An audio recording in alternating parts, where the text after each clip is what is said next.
everyone, and welcome to another wonderful episode of the Cincinnati Cabinet of Curiosities presents the Hometown Haunts podcast. I'm your host, Cat Loco, and with me, as always, every week we have Christina Wald and Jen Kohler in the shadows. Unless you're watching us on YouTube, then hello there. Hope you're doing well. So you can follow us on social media at Sin Cabinet Curio on Twitter, at Cincy Cabinet of Curiosities on Instagram, and you can always email us your own hometown haunt stories to our Gmail account, hometownhauntedmail@gmail.com. And of course, shout out to all those who are brand new listeners that this is your first episode. We're an official podcast. You can find us on iTunes and on YouTube, where you can watch our shining faces every single week. You can look for us on iTunes at Cincinnati Cabinet of Curiosities. Please rate and review us on all of those different providers so that spooky lovers like you can find us and enjoy the podcast. And all of our links to all of our stories and our sources are in the show notes. So, ladies, how are you doing tonight? Good. Jen covers her mouth and yawns. Sleepy. I have a visitor by the name of Boo Dog, my little doggy niece that I am watching. Aww. She is on a different sleep schedule than I am, so I have to get up really early to let her outside so she doesn't pee in the house. Oh, I know those struggles. What kind of dog is she? She is a black lab. Aww. And is the sweetest dog ever. Are you going to pay a doggy tax here and so we can see her at some point during the show? She is camera shy. Anytime you put a camera near her face, she's like, nope. Aww. Nope. I will not look at you. Okay. But, I mean, I can try. Yeah. If she comes into the shot, then we'll know who she is. I've been trying to get a picture of her just to post on my social media, and she just will not let me. I have to trick her somehow. Wait till she's sleeping so I can be closer. Oh, so yeah. that's why I'm yawning. I actually went to bed early last night, and my poor cat woke me up, nudging me and meowing at me like, there's a dog in my house and I don't know what to do. I need to go to the kitchen and drink some water, but I can't because there's a dog in the living room. Aww. So I had to get up and kind of escort her. Betsy, it's okay. You can go get water. Boo Dog's not going to bite you. Aww. It's funny. She says, oh, really? Mm-hmm. Yeah, Boo doesn't care. She just does not care. All she cares about is getting pets and attention from me and her humans. Yeah. That's cute. Christina, how are you doing? Good. It's the usual, just doing a lot of painting, a lot of finishing up my book about sloths for the San Diego Zoo. So lots of painting of rainforest plants and animals. So that's been fun. Well, those are fun. Those are fun subjects to be painting. Yeah. It's kind of, I love how, I'm always drawing something different, whether it's like for Cincinnati Cabinet of Curiosities, where it's like historical medium and sort of 1800s, or cute sloths, there's a lot of variety. I'm always doing something different each day. So, and it's a wide variety. Like I've done, for several years, I've been doing illustrations for the Keeshond Kennel Club, and so I'm doing a picture of a Keeshond right now too, which they're super cute. I always wanted one, but and my husband loved them, but he's allergic to dogs now. I think because of the parasite that cats put in your brain, it's rewired his brain, so now he's allergic to dogs. Yep, makes sense. I know that's scary, isn't it? And that's how you become a crazy cat lady, is that parasite. Yeah, well, I've always been crazy, but I feel like now that we have 3 cats, I have graduated to crazy cat lady. So, I feel good about it though, and that's part of the parasite. You feel good about it. But is there a similar parasite with dogs? Because I got 3 dogs. I have the max legal limit in Cincinnati for a domestic house. I had no idea there was a limit of dogs. Yep. Didn't know that. I didn't know that Legally, either. there is. That doesn't stop people from adopting more than one dog or more than 3. But yeah, you're only allowed to register 3 max dogs at a house with the tags. Interesting. And okay. actually, this is segueing rather nicely into the weird thing this week because I live on the west side. And what is the weird thing this week? Oh my goodness, this is the most fun news story. Apparently, there are monkeys reportedly loose on the west side of Cincinnati as of Wednesday of last week. Yeah. And it's it's made national news because one of the sources for this is the Pittsburgh what is it, CBS local. So I love it. So just to run down the news story, last Wednesday night police received 2 tips that monkeys were loose in St. Joseph Cemetery on the west side. Do either of you two live anywhere near the cemetery? Price Hill I don't think is so.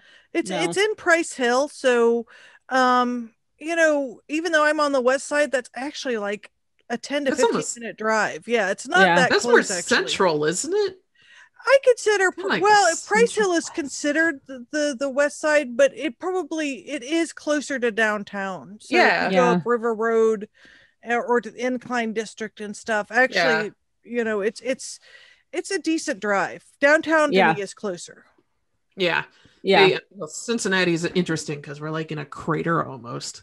Yes, exactly. Price Hill is one of the hills that overlooks the city, and then the west side just beyond that. So anyway, cemetery staff cannot find evidence of the monkeys, however, even though they have trail cams that are throughout, or security cameras throughout the cemetery. And however, they do note they do have a flock of wild turkeys that live in the cemetery, and that is perhaps who the 2 people who reported seeing the monkeys actually saw. If you look online at USA Today reported on this as well, and this is the article that I have up. They have extremely grainy. It's the cameras they use to see Bigfoot, grainy level of video of these monkeys and in a tree, and they're really just black blobs going up and down a tree. So the turkeys nest in a tree. It may be some misinformation, but we are taking it very seriously, Police Sergeant Joseph Hicks said. He said that the Cincinnati Zoo and the local animal warden were helping officers search, but they had seen no sign of monkeys. Police also had no reports from any primate owners of their monkeys being loose. And this is just a fun little addendum. Ohioans are allowed to own marmosets, capuchins, lemurs, and squirrel monkeys, according to the Department of Agriculture. Other species are considered dangerous and wild animals in Ohio. So I'm actually surprised you're allowed to own lemurs and marmosets, because those are like mostly rainforest kind of animals. I think there's also a variety of different lemurs and marmosets. So I didn't get into the weeds with which ones. Guys, remember the monkey at Grand Antique Mall in Evendale, Reading? No, I didn't know there was a monkey at the Grand Antique. Oh yeah, I did not know it. I can't. I think it was a girl that her story is on their website. But wow, we'll have to check that out. I used to love going to see her because she was in this big cage, and you know she's hanging out there. I don't remember what monkey was she. I don't remember. Sorry, I know, real helpful, but she was there for a long time. Yeah. When I went to Costa Rica, we saw some capuchins, and they're super cute. And there were spider monkeys there, and what else? There was a bunch of different stuff. Howler monkeys are a bitch, though. Yeah, they're mean. With the primatology, I wouldn't say they're mean. I mean, they're territorial. Mean. They threw sticks at me when I was sketching. Sorry, I'm sorry for anybody who just uses earbuds, because I just guffawed into the microphone. They were throwing sticks at you. Yeah, they were throwing stuff at me when I was sketching one morning in Costa Rica. It's hilarious. At least it wasn't poo. At least it wasn't poo. We saw them when we were at Tikal and Guatemala too, because that's in the rainforest, and it's really cool to see them. I remember seeing macaques in Japan and getting all excited, and then those are little bastards. They'll chase you. Which I'm sure it's multiple countries, but is it India or because the monkeys are so used to people, they just go up and like just take food and stuff out of your hands and will sit on your head. That's anywhere where humans and monkeys or apes will live. They'll do that. So yeah, you have both New World and old world monkeys that will do that. Yeah. Except for gorillas, they'll mess you up. And so will chimpanzees. Bonobos are your friends. Anyway, sorry, Christina. No, chimpanzees are very dangerous. I mean, you hear about those stories of people getting attacked by them. I mean, they're kind of human-like, I guess, and so humans are like us. Too. They're a great ape. Yes, but yeah, you're right. Bonobos are very, very friendly and happy, and don't chimpanzees have really big teeth? Mean looking teeth. Okay. Yeah, you're not supposed to smile at them, because that's a fight stance, if I remember correctly. And just like with gorillas, don't smile at them either. But humans, gorillas, chimpanzees, bonobos are all considered great apes. So we all can use tools, we all can communicate, and we all have little families too. So, yeah. I mean, we love sketching like the gibbons at the Cincinnati Zoo and stuff. But it's sounding like the story isn't really like monkeys. So if no one's reported missing monkeys, it sounds like it was not. Yeah, as of Sunday, monkeys. So last night, there were phantom monkeys. Oh my goodness.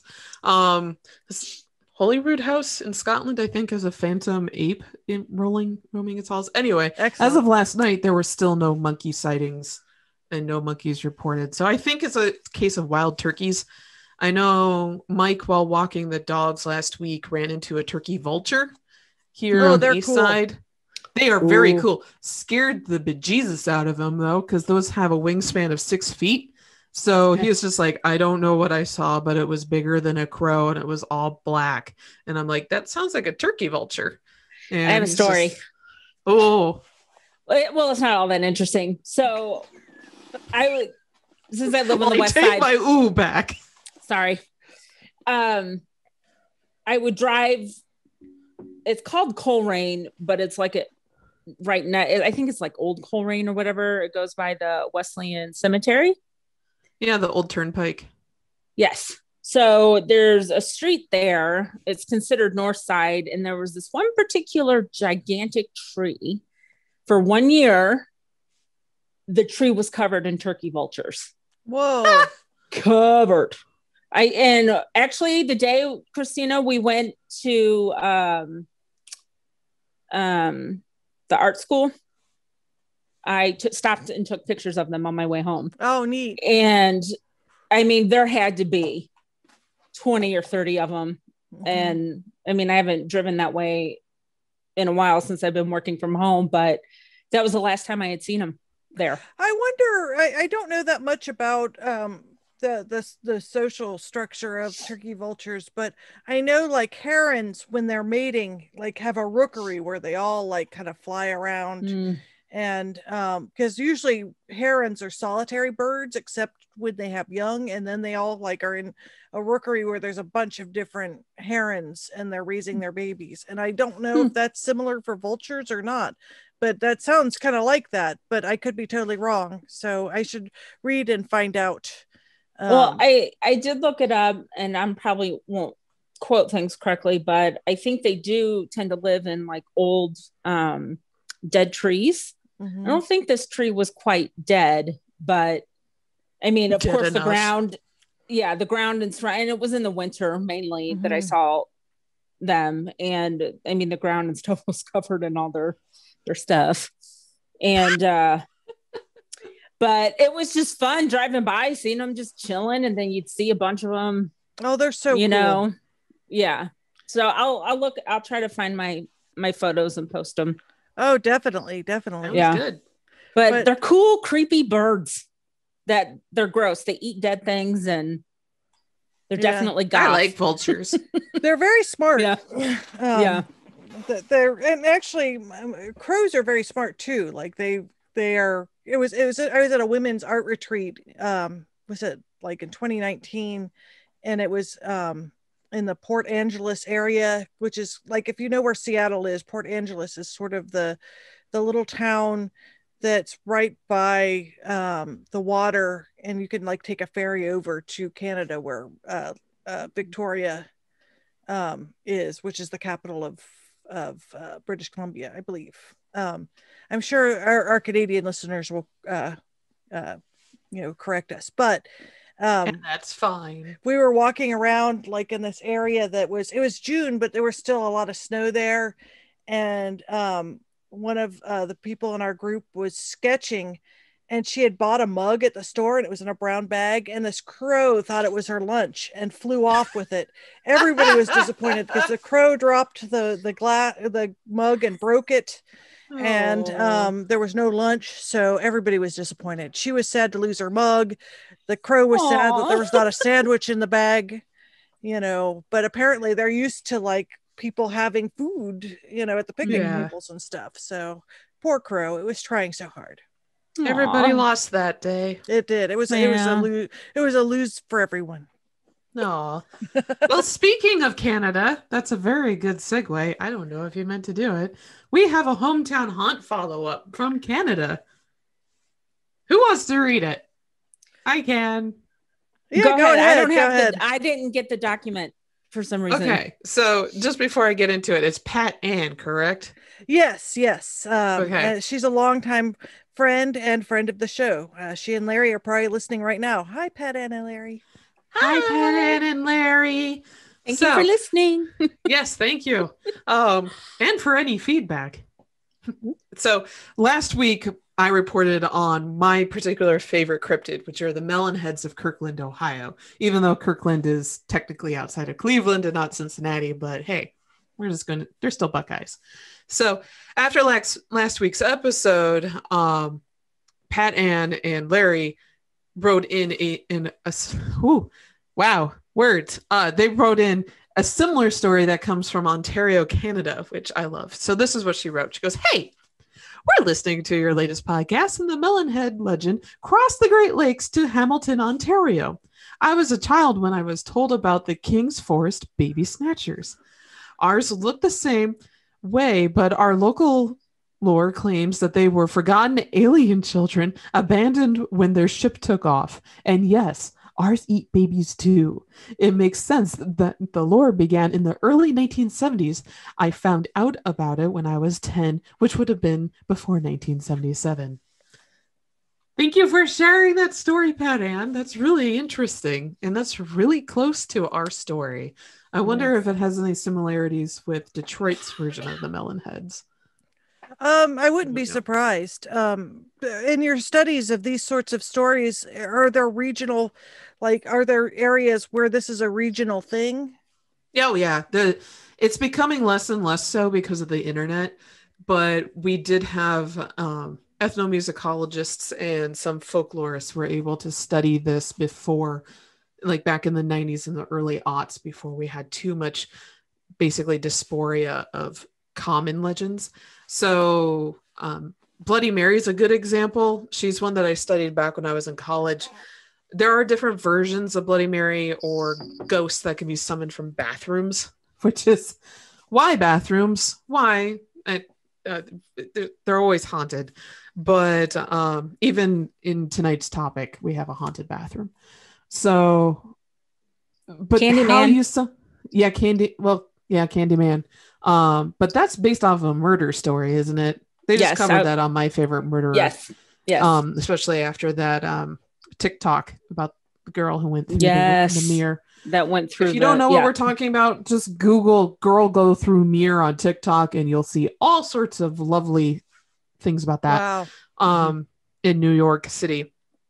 But yeah, with Bloody Mary, how you summon her will be different. Sometimes you use red candles, sometimes you use black candles, sometimes she appears through the mirror after 3 callings, sometimes it's 13, sometimes it's at midnight, sometimes it's at 1 a.m., sometimes she carries a knife. If you're in Brazil, she'll come through the toilet.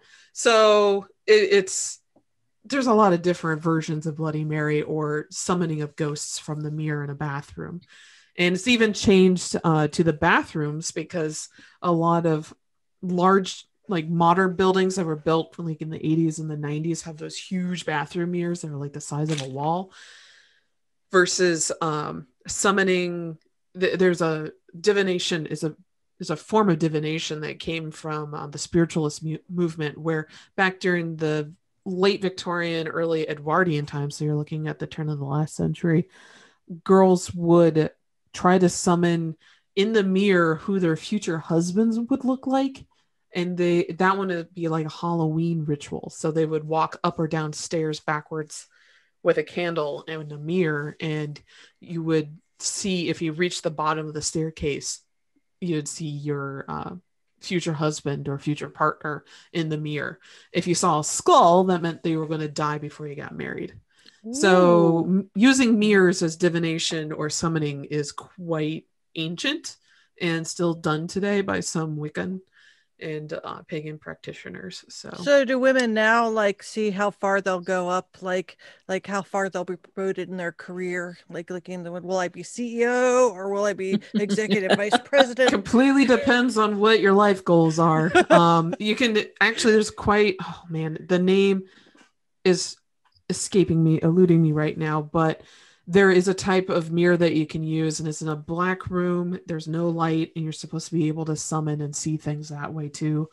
And I'm sure somebody is screaming in the comments, just like a ghost, saying it's blah, blah, blah, blah, blah. And we'll probably read the correction next week. But yeah, that's still used today, using mirrors to see the dead or communicate or see your future. I remember doing that, trying to see my future when I was in middle school with a mirror at a girls' slumber party. So did you see that was, yeah, I did. I thought I saw myself in a wedding dress. And I am married, but I will say my life goal was not to be married. Sorry, a similar wedding dress to what you wore on your actual wedding day? Yeah. It was a dress and it was white. Okay. And that's about as exact as I can get. We never did that. We did of course, Bloody Mary with no candles in the bathroom, and light as a feather, stiff as a board. Mm-hmm. And we never in St. Louis, I didn't know of any mirror stuff other than Bloody Mary. Mm-hmm. But how about you, Christina? I think we did some like Ouija board stuff and that kind of thing, but we never did any mirror kind of things. Ouija boards are fun. Yeah, I mean, my grandma actually used one all the time as a lap desk. Yeah. Like she had one in her house and used it like never as a Ouija board. I don't even think she had any of the stuff with it, but just as her lap desk when she wrote letters and stuff. I do know my grandmother and my grandfather were spiritualists that had their own Ouija board they had carved out of a plank of wood. But I've never seen it. I suspect they got rid of it back in the 70s when The Exorcist came out. That interrupted the spiritualist movement greatly. Yes. I'm kind of curious because right now there's a huge, and I don't know how long this has been going on, but it seems to me right now there's a huge interest in tarot. And there's so many tarot desks being made. Like I have several friends working on them. I know people that are reading them, and it's interesting because the origins of tarot are somewhat like recent. And of course, the artist that did the most famous tarot deck is a woman that probably didn't get enough money for as much as they've been reprinted and stuff. And I'm surprised that you don't see people designing other things like tarot, like say like a Ouija board redesign. Like it seems like no one's done a new modern take on it, and maybe they have, I just haven't seen it. But it seems like maybe it's less interesting than tarot, because tarot has a lot more juicy stuff if you're an artist to draw. Well, yeah, you have a lot more opportunity to draw the cards. Let me look up my Reddit real quick because I follow a lot of different boards. I'm pretty sure the Wiccan board, you can get, they show off a lot of the different, they show off a lot of their homemade stuff. It's much more of a cottage industry for doing talking boards, technically, not just Ouija boards. So you can have different styles, and it all depends on how you read and scry and talk to the dead. So when we also were Etsy has a lot. When I was at the residency in Norway with Light Gray Art Lab, we made runes, little rune stones. That was fun. Those are very popular too. Except I didn't do a very good job. I need to get better at doing hand lettering and stuff because I didn't think mine looked that good. But I wanted to make a Ouija board out of glass. Ooh. That just but since I can't draw, it's not. I need to rethink how I'm going to do it, I guess. That seems like something ripe for redesign. I mean, yeah, like you could make something that looked, less antiquated. Something that's like cool. Design. Although but like old and creepy is cool. Yes. Yeah, I was about to say the people that usually are going to be using a talking board like that design. So I think that's one reason why it hasn't moved on. Mm-hmm. Well, why does Tarot? Was it Parker Brothers? I think Parker Brothers has like a girly one that's bright pink and shiny. Now that's awesome.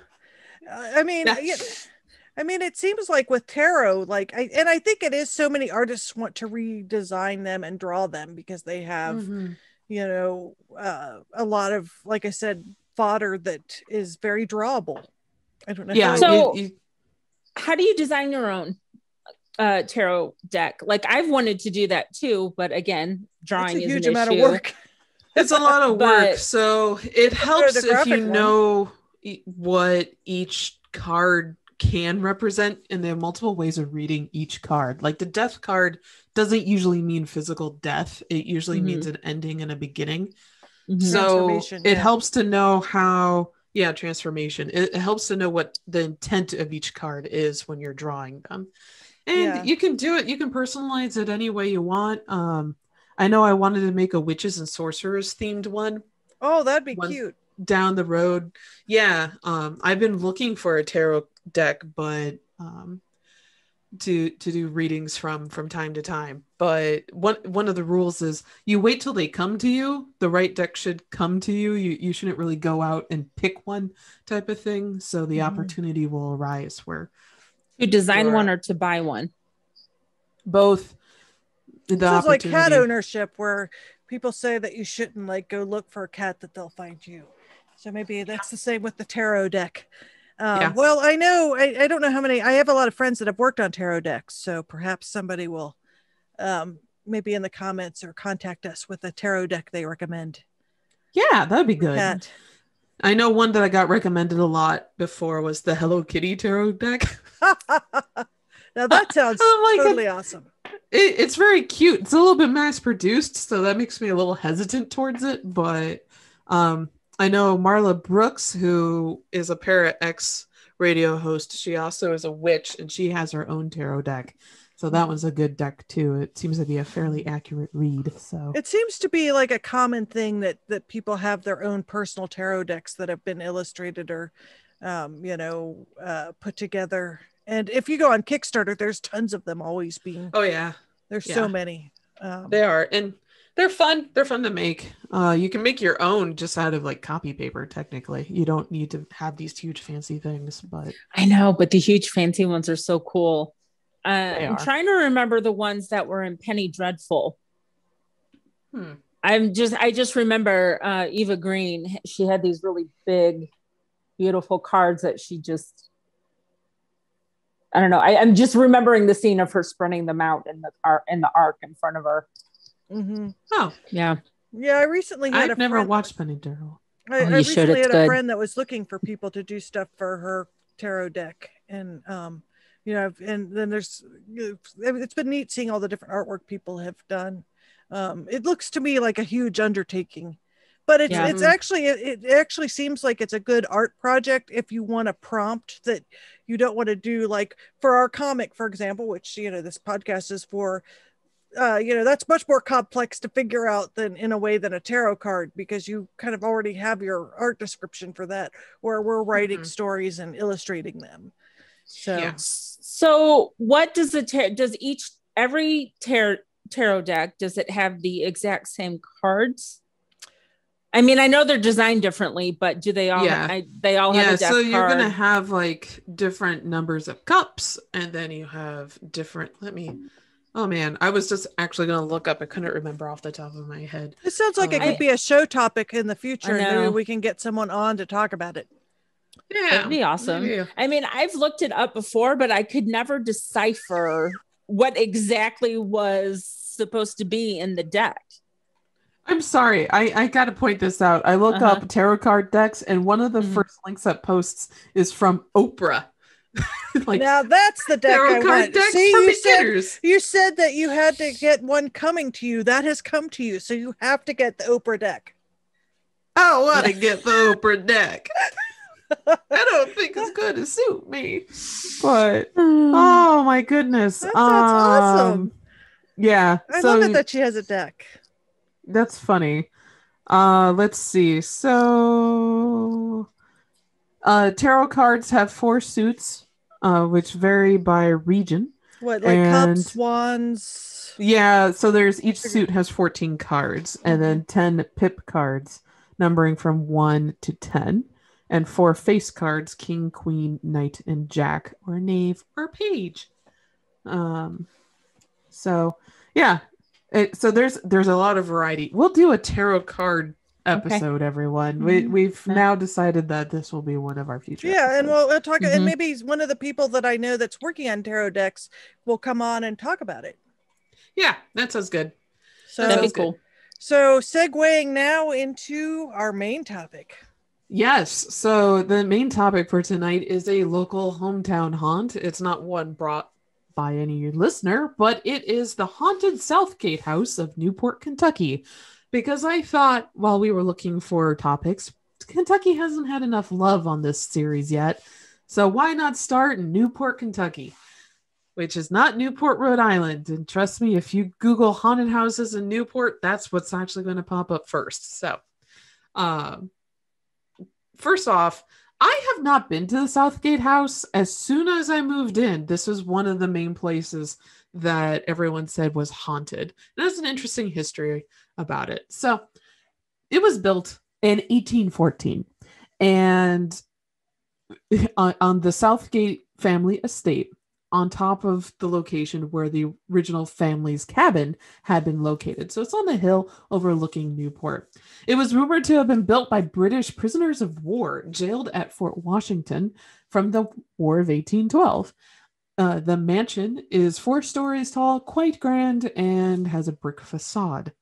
The Southgates, as the family, the Southgates, entertained many notable people at their home, including a young Abraham Lincoln before he became president of the United States of America, and the entire company of Captain Sherman's soldiers before their fight at the Battle of Jacinto during the War for the Texas Independence.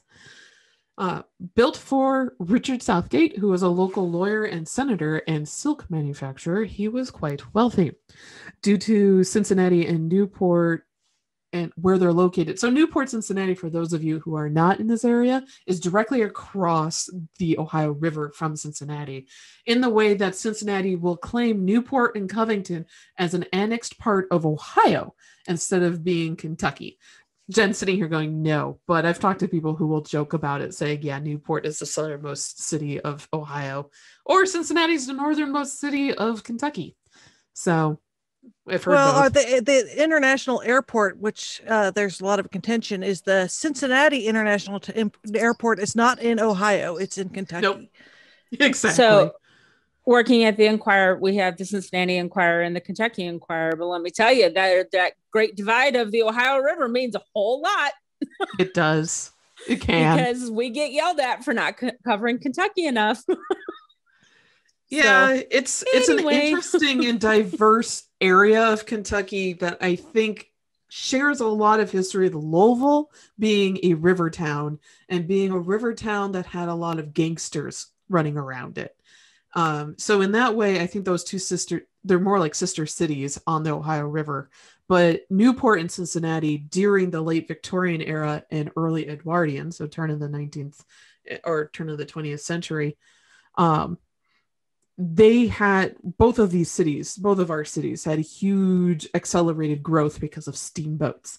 And this becomes a player at the Southgate House because there's a widow's walk that is on the top of the house, where if you're up there, you can see all the river boats docking and going down the Ohio River. And you can probably still see it to this day. I haven't ever been able to get to the roof, so I can't comment, but that's originally you could see it. And that goes into one of the ghost stories a little bit later on. So anyway, so Richard Southgate was a senator, very wealthy, and it was a very profitable time for the area. And there's actually two locations in Newport. There is the Gateway District, and then what is it? The Hill? I can't remember the name of it right now. Anyway, yeah, I just forgot the name of the other district, but it's where all the old houses are.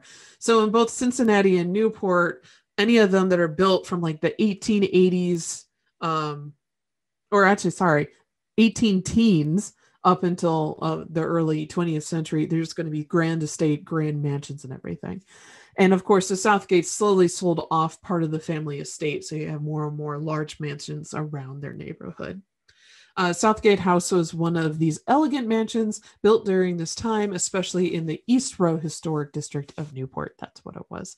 Man, I just needed to read my notes some more. Anyway, Richard Southgate's great-grandson was born here in 1860, and there is a very large plaque dedicated to this man in Newport. He is known as Brigadier General John Thompson, who later invented the Thompson machine gun, aka the Tommy gun, which got used a lot here in Cincinnati and Newport during Prohibition and the height of the gangster era down here. We had a lot of whiskey, we had a lot of distilleries around here, and we had bonded pharmacies. And this is totally the story of George Remus and Imogene Remus of Cincinnati, the bootlegging lawyer who murdered his wife. And that is Cincinnati and Newport history, is really just rum running and illegal booze and Tommy guns. So if you go to the Southgate House now, you will see a huge sign that says, "This is where the Tommy gun was invented," or the birth of the Tommy gun was here. The guy made it. Brigadier General John Thompson also invented some other automatic rifles that were used mostly during World War II and helped the Allied forces greatly. And I'm not going to comment on guns present day. Nah. The house was sold off from the Southgate family in 1888. It changed hands several times before becoming the home of the Cincinnati rock scene. In 2012, it changed hands once again and was renamed the Thompson House. It is still a concert and entertainment venue where you can rent some creative spaces for events, which I think is really cool. I like how they kind of preserved the area. It's not exactly how it is if you go, I think it was hauntedmansions.com, which is one of the sources we looked at. They actually do give you each entertainment venue, what part of the house it's in and what used to be there. So June's Lounge is on the first floor, and that was the main part of the house.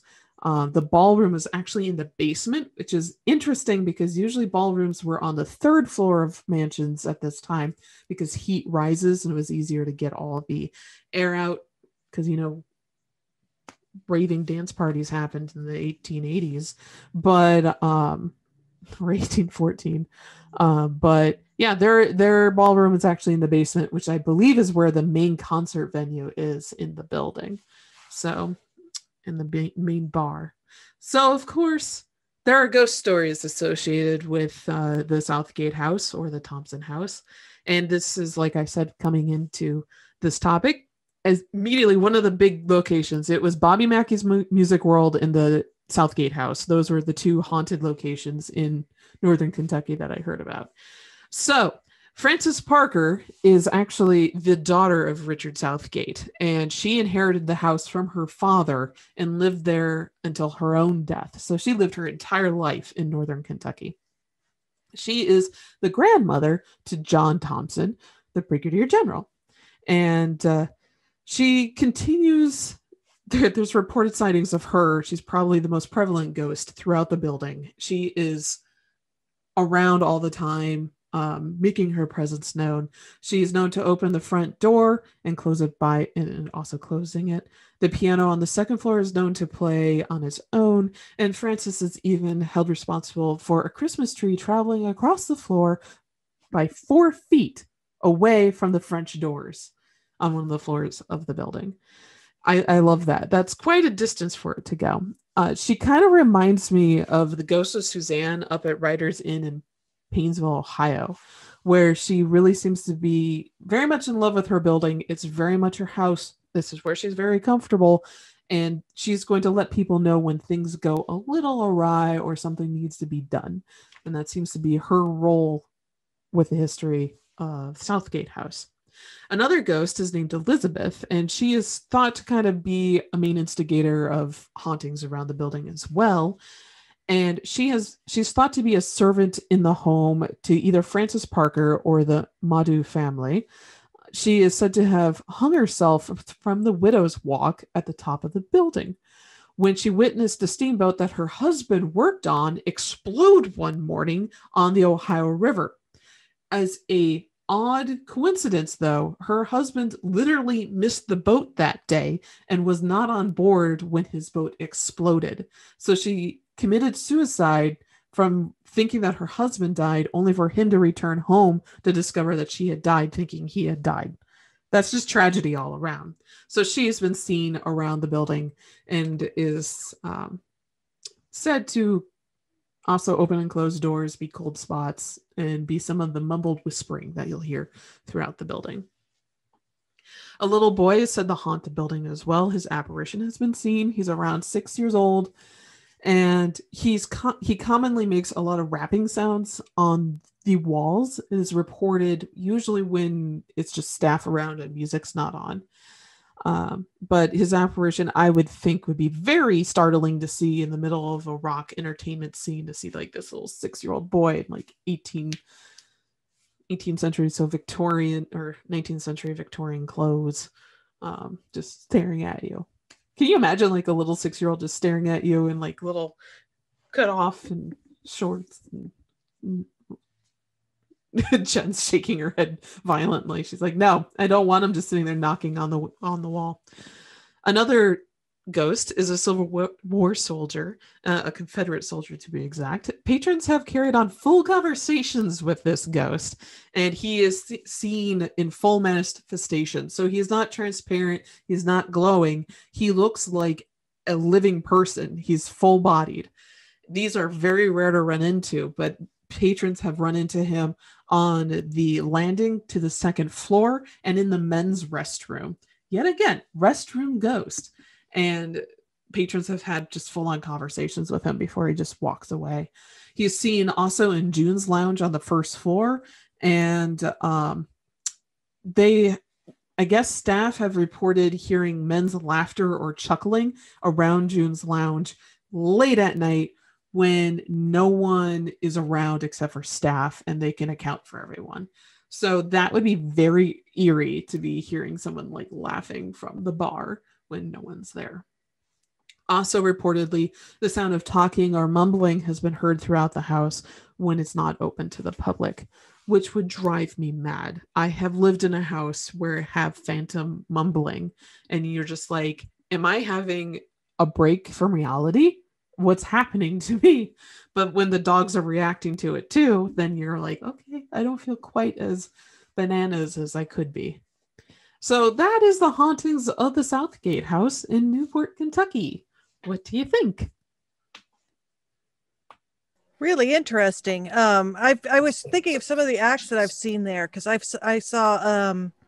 we saw They Might Be Giants perform there, and Jonathan Colton performed there. He opened for They Might Be Giants, and of course, as I was saying, I saw comedian Neil Hamburger there, and we've seen some other acts too. I wish I'd known it was haunted. I would have maybe looked a little bit more and talked to the bathroom more.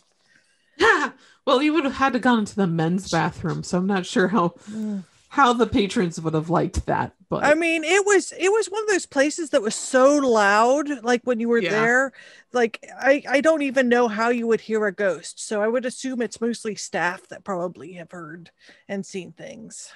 Yeah, I'm going to assume just from talking to people and doing paranormal investigations myself, it would be staff or people cleaning up in the early part of the morning that are running into these entities, which is nothing is more concerning than knowing that the entire building is empty and you're cleaning up after a long night, and then suddenly there's a Confederate soldier standing on the stairwell staring at you.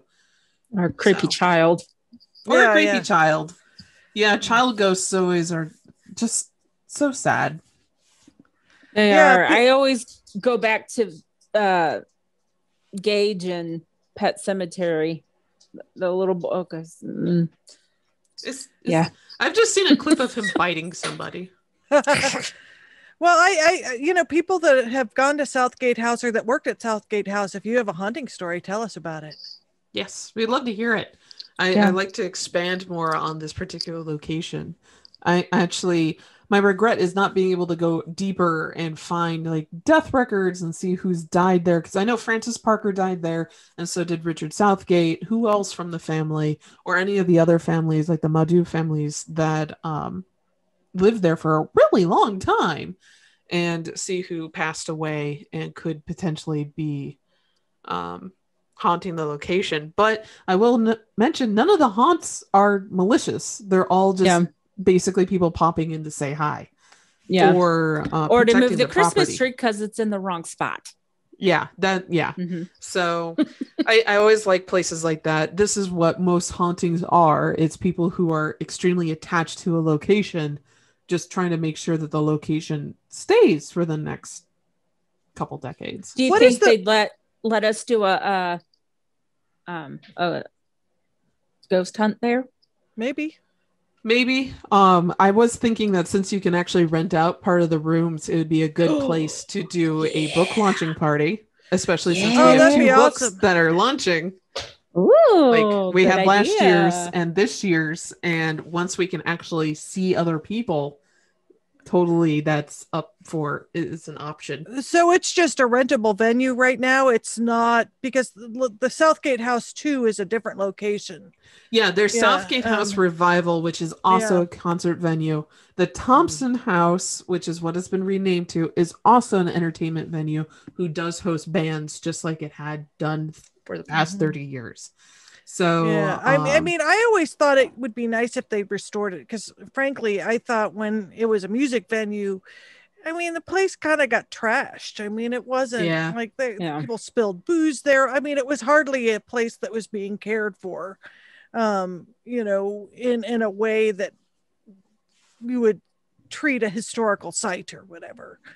I can see being upset about that, but I'm also happy to see that you have a historical site that as big as it is, that is being used regularly, because so many of the houses from this time period do just go into ruin because no one can afford to They're extremely expensive to care for. Extremely, because you have to take out the asbestos, you have to take out the lead just to make them usable for contemporary use.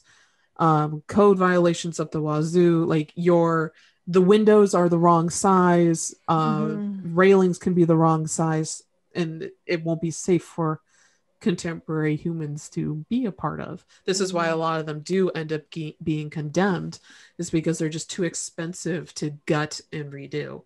But Cincinnati has a very good history of trying to save these buildings. There's, what is it, reviving? I have it on Facebook, and now they're one of the groups I'm in. You basically can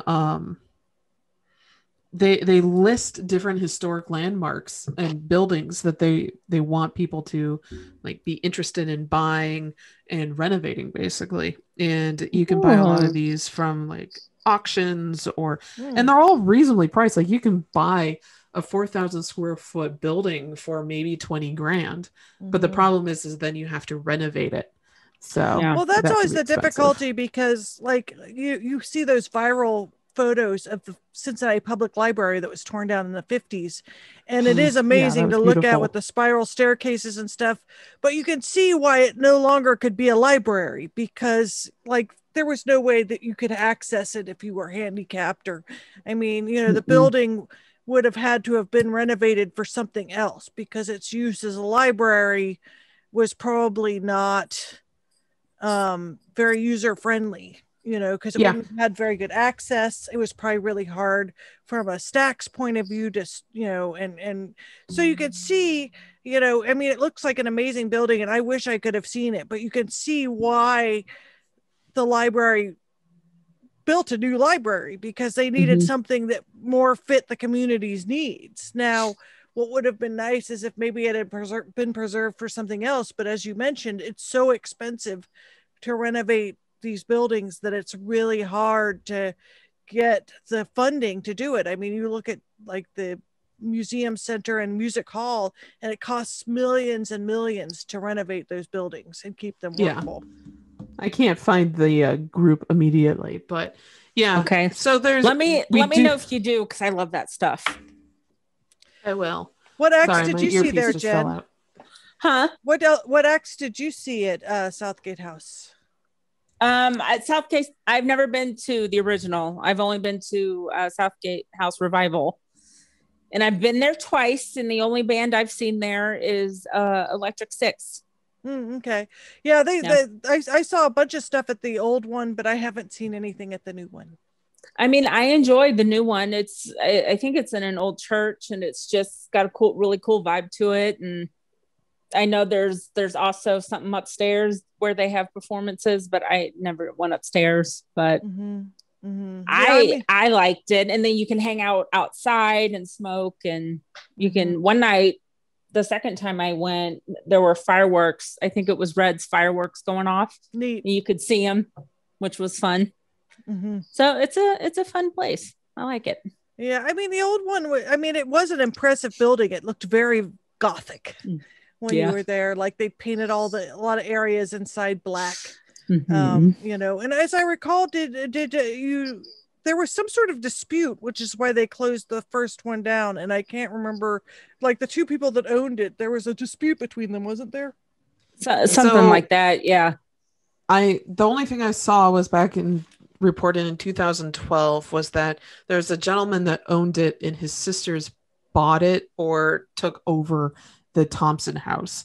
So they renamed the Southgate House Thompson House. And then I think he has a Southgate House Revival. This is just kind of speculation on my part. I didn't dive down that far. I remember it being a big story at the time, but I should have looked up the details. I was more interested in the dead people haunting it. So True. I did read that story, but I can't remember it. Yeah. So my brain is information. You can send it to our haunted mail. But even more, we want to hear your haunted stories of the place. rather hear haunted stories. So if you're either a patron and seen something strange there, or worked there, or are working there, you can email us at hometownhauntedmail@gmail.com. We love to hear back from you. Yeah, I mean, it's so interesting. My question is the full-bodied guy that would just have a conversation with you in the men's bathroom. At what point did they was it his clothing that was it old style clothing, or how did they realize that it was a ghost, that he was a ghost? Actually, he probably just faded away. Ironically, the ghost stories don't really say how they discovered he was a ghost, but generally people will pick up on it if he walks through a wall. Well, or if you notice that it's a dude in full Confederate Army uniform. I will also note that it's fairly rare to see people in full Confederate Army uniform, because they didn't have I don't want to say they didn't have uniform. It was not everyone had them. So unlike the federal troops that everyone was assigned a uniform and generally wore them everywhere, the Confederate troops, this is from what I learned at Gettysburg, not everyone could afford a uniform or were able to get one. So yeah, it's pretty rare to see a full Confederate outfit like that. Interesting. Yeah, I'll have to, if you've seen anything there, we'd love to hear it. Yep. Definitely. So we have a hometown haunt for this week. And I'll read it because it's pretty short. And my sister-in-law has given me a couple different ones. But I'm going to talk about her husband grew up kind of in the west side area close to LaSalle. And the house that they lived in, apparently one of the early owners had committed suicide, and his child and widow died soon after. She said also by suicide. I'm not sure. She said that was a true story. And so they raised a bunch of children in this house, and they didn't see anything. But after all the kids had moved out, the parents said they frequently heard a child laughing and playing, and her mother talking to her in the attic. And they said it didn't bother them, that the ghosts were friendly, which I think we'd done a weird thing where it said most people that live in haunted houses like their ghosts. And so these seemed like they were pretty, benign. But they always said that they saw, I don't know if they saw anything, but they heard sounds. So one of the stories in future weeks that my sister-in-law told me, like, it sounded like it was a much scarier ghost story, like where her mother grew up, but we'll save that one for another time. But they said that the ghosts were pretty friendly in this house, despite the tragic, start. Well, that's sad. It is sad. Yeah. And it's probably, and I don't know what the circumstances were, like if obviously, and this would have probably been the early 1900s. There wasn't a lot of mental health care or anything like that. Oh, absolutely not. So, or definitely what was not available for was really bad. Yeah, women were just dropped off at poor farms or your local insane asylum at the time. So, which Cincinnati had two of. So, but it was not great if you're a child or a woman or somebody with a mental handicapness or mental disabilities. Like, you were dropped off or shipped off, or you have a lot of ghost stories of people living in attics and seeing like faces in attics because they were kept up there. As a matter of fact, the story I have in a couple of weeks is an attic story. Yeah, and those seems like family members being stuck in attics weren't an unusual thing. And this, there wasn't a lot of safety net for people. So maybe this, husband, and have to do more research after he passed away. Maybe the prospects were so terrible for the widow and child that's why they also. It could be that. There's a lot of different. There's a lot of different ways people end up dead. So, ooh, that's cheery. Oh, goodness, my goodness, that got dark. And yet we all do. And yet we all die. We all end up dead. Wow, let's try to turn this around. That's a terrible way to end. Well, the whole thing is haunting. So by nature, if somebody had to die to haunt something, Ooh. What about astral projection? Can you haunt that way? What immediately comes to mind are a type of ghost from Japanese literature that I do know of. I think, let me look it up real quick because I can't remember the full term. They're considered a type of vengeful ghost. Ki meaning living, ryo means ghost or spirit. They're also known as shoro, seire, or ikisutama. So they're disembodied spirits or astral projections of people, and they can cross great distances and possess other humans. So in the story of the Tale of Genji, or Genji Monogatari, which is a classic literature written by Murasaki Shikibu about 1,000 years ago, a little over 1,000 years ago. And it's a fictionalized version of the court of the Heian era. And there's a dog suddenly burst through the door. So what was really popular at that time was something called Omyudo, which is kind of a version of Taoism. So this is where this belief is coming from. Omyudo was practiced up until about 1869, and then it's faded out of popularity, but is still used today by some women. We talked about it with the ghosts of Tohoku, the women that are practitioners that could be like spirit mediums. They are kind of descendants of this theology. So basically in classic stories and literature, and it's not just Japan, but other areas of history as well. Like I said, women would get power by trying to possess other women, and this is how it was done spiritually. You hear a little toddler saying, "Uh-oh, let me close my door again." Yeah, well, you always hear about and like with near-death experiences, people floating around like the operating room or seeing parts of, although I don't know if anyone ever has said they saw them, but I'm sure it could be possible. Like near-death experiences. This also kind of runs into the same idea of being spirited away, where people will get spirited away into the fairy realm. In Japan, it's kamikakushi. So the movie, the Ghibli movie that is Spirited Away in English, it's Sento Chihiro Kamikakushi, being Sen and Chihiro are spirited away to the spirit realm. So that's also prevalent. I know Great Britain has in their Fae culture and have that, as well as Japan. Though in Japan, it's usually entities known as Tengu, which are these kind of like bird men that will fly and kidnap you. Wow. Yeah, so we're kind of going all over the place. This is a good topic for another episode when I can pull up literary references.